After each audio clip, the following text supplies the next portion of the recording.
నిన్న ఫలప్రదాత అని అన్నాం. ఆ ఫలము దుష్టఫలం కూడా కావచ్చు, మనకి దుఃఖం కలిగించేది కూడా కావచ్చు.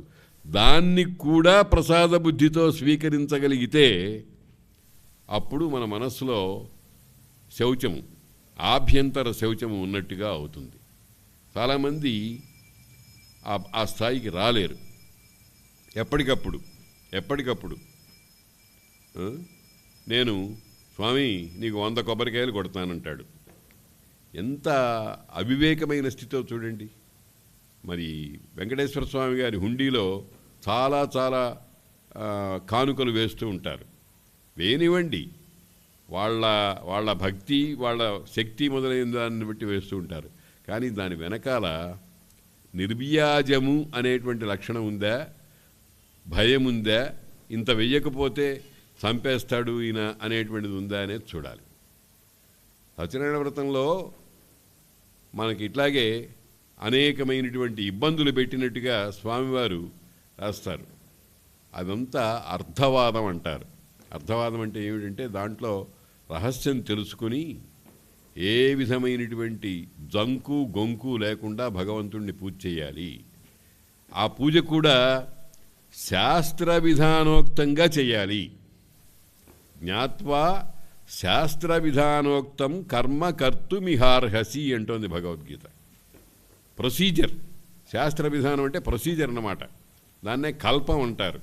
సత్యనారాయణ వ్రత కల్పం.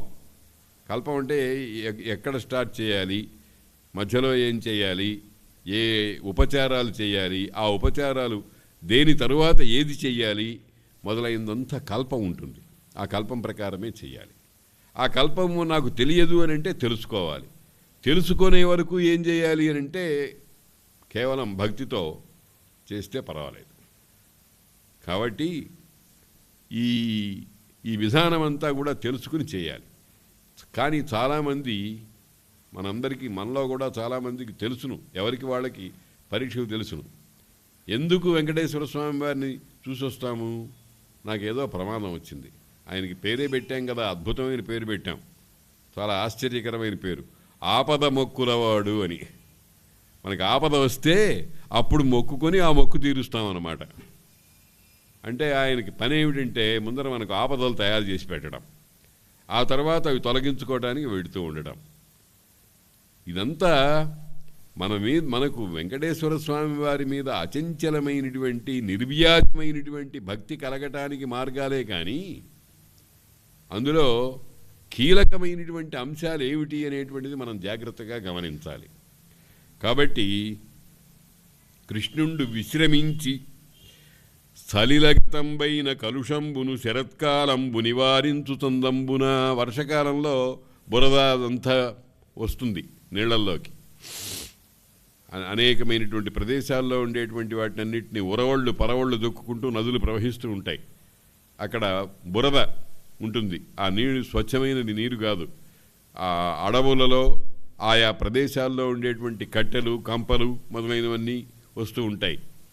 పాములు మొదలైనవి కూడా వస్తూ ఉంటాయి. గోదావరి మొదలైన నదులకు పెద్ద పెద్ద వరదలు వచ్చినప్పుడు పాములు అవి వస్తూ ఉంటాయి. రాజమండ్రి దగ్గర నుంచి చూస్తే నాకు చాలా ఆశ్చర్యం వేస్తుంది. దానికి అలవాటు పడిన వాళ్ళు ఒక డొక్కు డబ్బా దాన్ని తీసుకుని వెళ్ళి ఆ కట్టెలు మొదలైనవి పక్కకి లాక్కుంటూ ఉంటారు. చాలా ఉద్వేలంగా ప్రవహిస్తూ ఉంటుంది. కానీ వాళ్ళు ఒడుపుగా వాటిని అన్నింటినీ కూడా ఆ కట్టెల్ని చేసుకుని, ఒక వరద వస్తే వాళ్ళకు ఒక పండగ. అవన్నీ పెద్దగా అమ్ముకోవటానికి, దానికి సొమ్ము చేసుకోవటానికి పనికొస్తుందన్నమాట.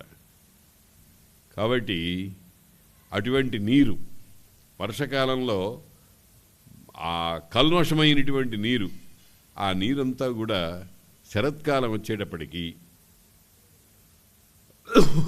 అగస్త్యోదయం అంటారు. అగస్త్య నక్షత్రం ఉదయించేటప్పటికీ ఈ నీరంతా తేరుకుంటుంది. అందులో ఉండేటువంటి బురదంతా అడుక్కి దిగిపోతుంది. స్వచ్ఛమైన నీరు పైకొస్తుంది.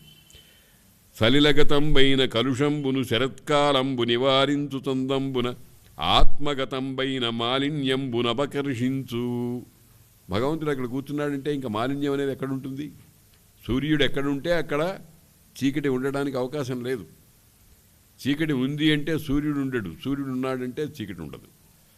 అవి రెండు పరస్పర విరుద్ధమైనటువంటి విషయాలు. ఆత్మగతంబైన మాలిన్యంబునపకర్షించు కావున భరితోదగ్ర నిదాఘతప్తుడగున పాంధుండు అరణ్యాది సంచరణ క్లేశ సముద్భవంబగు పిపాసంజెంది ఆత్మీయ మందిరముంజేరి గతశ్రముండగుచు ఎందేనించనంబోని భంగి రమాధీసు పదారవిందయుగ సంగీభూతుడై మానునే. ఓ చక్కటి ఉదాహరణ చెప్పారు, దృష్టాంతం చెప్పారు. ఓ మనిషి బయలుదేరాడు, ఏదో పని, అరణ్యాలు, కంపలు, కట్టెలు అవన్నీ కూడా తిరుగుతున్నాడు. అక్కడ పిపాస కలిగినప్పుడు, దాహము, నీళ్లు తాగాలి అనేటువంటి కోరిక కలిగినప్పుడు సరైనటువంటి నీరు ఎక్కడ దొరకదు.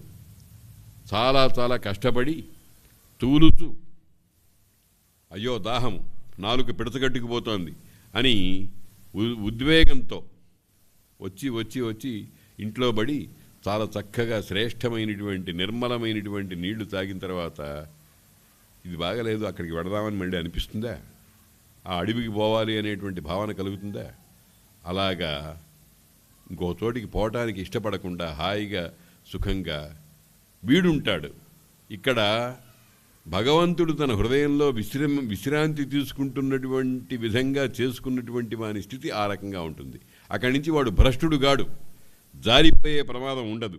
అదీనుంగాక సకల భూత సంసర్గ శూన్యంబైన ఆత్మకు భూత సంగమం ఏ ప్రకారంబునంగలిగే అది నిర్నిమిత్తంబునంజేసియో కర్మంబునంజేసియో ఆ క్రమంబునా కెరిగింపుము అని. అయ్యా, నాకు ఇందులో నా మనస్సు రమిస్తోంది, నువ్వు చెప్పినటువంటి కథలలో, భాగవత కథలలో నాకు హాయిగా ఉంది. నేను సంసారంలో అనేకమైనటువంటి ప్రదేశాల్లో, గహనమైన ప్రదేశాల్లో తిరిగి ఆ దాహం వేసి ఆ దప్పిక తీర్చుకోవడానికి కోసం నీ వంటివా అని ఒక శ్రేష్టమైనటువంటి మందిరంలాగా నిన్ను ఆశ్రయించాను. కాబట్టి నిన్ను విడిచిపెట్టి పోను. నేను నాకు కావాల్సింది ఏమిటంటే కొన్ని విషయాలు చెప్పు అని మెల్లగా విషయంలోకి దిగుతున్నాడు. అదియునుంగాక సకల భూత సంసర్గ శూన్యంబైన ఆత్మకు, పరమాత్మ ఉన్నాడు, ఆ పరమాత్మకు ఏ సంగము లేదు, అంటూ ఏ విధమైనటువంటి మాలిన్యము లేదు. ఇప్పుడు భూమి ఉందనుకోండి, దాని మీద అనేకమైనటువంటి మలినాలు మనకు కనిపిస్తూ ఉంటాయి. అక్కడ సహజంగా ఉండేవి కొన్ని, మనం ఇచ్చేవి కొన్ని. ఆ రకమైనటువంటి మాలిన్యములన్నీ ఉన్నాయి. జలములో మాలిన్యం ఉంటుంది, అగ్నిలో మాలిన్యం ఉంటుంది, ఎందుకంటే బూడిదే కనిపిస్తోందిగా మనకు. వాయువులో ఈ దుష్టమైన వాసనలు మొదలైనవి కలిగిపోయి అక్కడ మాలిన్యం ఉంటుంది. ఆకాశంలో ఏ మాలిన్యం లేదు. పంచభూతాల్లో ప్రతి భూతంలోనూ మాలిన్యం ఉంటుంది. ఆ చిట్ట చివరి ఆకాశంలో మాలిన్యం ఉండదు. ఎందుకు? దానికి సంగము లేదు, అంటుకోవటం అనేటువంటిది లేదు. కాబట్టి సకల భూత సంసర్గ శూన్యంబైన ఆత్మకు భూత సంసర్గం చేత మాలిన్యం వస్తుంది, భూత సంసర్గం లేకపోతే నిర్మలత్వం వస్తుంది. భూత సంగమంబు ఏ ప్రకారంబునన్ కలిగి అటువంటి ఆ భూత సంసర్గము దానికి ఎట్లా కలిగింది ఆత్మకు అంటే ఏ విధమైనటువంటి సంపర్కము, అంటు సొంటు అనేవి లేకుండా ఉండవలసినటువంటి ఆత్మ ఈ పంచభూతాలతో సంసర్గాన్ని ఎందుకు పొందింది అంటే దీన్నే ఏమంటారు? ఆది కారణం. మాయా సంసారము అనేటువంటి దానికి మొట్టమొదటి కారణం అనేటువంటిది ఏ రూపంగా ఏర్పడింది అని మనకు వచ్చేటువంటి సందేహం లాంటి సందేహాన్ని మన కోసం సుఖమహర్షి ముందర పెడుతున్నాడు ఒక ప్రశ్న రూపంలో పరీక్షిత్ మహారాజు. ఇక్కడ మనం ఒక విషయాన్ని చాలా జాగ్రత్తగా అనుసంధానం చేసుకోవాలి. ఏమిటంటే ఇప్పుడు మనం అందరం కూడా పరీక్షిత్తు ఉన్న స్థితిలో ఉండవలసిన వారము. మనలో పరీక్షిత్తుకి సంబంధించినటువంటి జిజ్ఞాస వంటిది మన మనస్సులో చెలరేగాలి. అఫ్కోర్స్ సందేహం లేదు, పరీక్షిత్తు మనకంటే చాలా రెట్లు పై స్థాయిలో ఉన్నాడు, కానీ మనం అతని స్థాయికి అందుకోవాలి. ఆయన కంటే కొన్ని వేల రెట్లు స్థాయి పైలో ఉన్నాడు సుఖమహర్షి. ఆయన అందుకోవడానికి ప్రయత్నం చేస్తున్నాడు. కనీసం మనం ఈయన్ని పరీక్షిత్తుని అందుకోవడానికి ప్రయత్నం చేస్తే మన మనస్సులో ప్రశ్న పుడుతుంది. ప్రశ్న అంటే అర్థం ఏమిటంటే సమాధాన అపేక్ష ఉన్నటువంటిది. సమాధానము అనే మాట ఉంది అంటే చక్కగా ఏది వింటే బుద్ధిలో ఇంకా ఏ విధమైనటువంటిది తెలుసుకోవాలి అనేటువంటి భావన కలగదో అది సమాధానము. సమాధానం అంటే అటువంటిది అనమాట. ఏదో పరీక్షల్లో క్వశ్చన్ పేపర్ ఇస్తే దీనికి సమాధానం రాయండి అని అంటే ఆ సమాధానం అనేటువంటిది అది కాదు. ఆధానము, చక్కగా నిండుగా ఏదో ఒకదానిని అక్కడ ఉంచటం సమాధానము అని ఆ శబ్దానికి అర్థం అన్నమాట. కాబట్టి పరీక్షిత్తు ఏదో కేవలము ఆత్మోద్ధరణ కోసమే అయితే ఈ పుస్తకం మనకు అక్కర్లేదు. భగవంతుడు వ్యాస భగవానుల వారు భాగవతాన్ని మనకి ఎందుకు ఇస్తున్నారు అని అంటే ఆ భాగవతంలో నీవు పరీక్షిత్తు అయి విచారణ చెయ్యి. వివేకం కావాలి మనిషికి. ఏది ఇదేమిటి అదేమిటి అని తెలుసుకోవాలి. అందులో ముఖ్యంగా విశ్వతత్వమేమిటో తెలుసుకోవాలి, విశ్వేశ్వర తత్వం ఏమిటో తెలుసుకోవాలి. విశ్వేశ్వర తత్వాలు రెండు కలిసే ఉంటాయి ఎప్పుడూ కూడా. ఎందుకనంటే విశ్వమంతా ఆయనే కనుక. విశ్వతత్వం తెలిస్తే ఆ విశ్వతత్వం అనేటువంటిది బాగా మనకి తెలుస్తుంది. ఇదిగో ఇక్కడ ఒక తెర ఉంది, వెండి తెర మీద, మిగతా భాగం అంతా వెండి తెర మీద చూడండి అని పాతకాలంలో అంటూ ఉండేవాడు.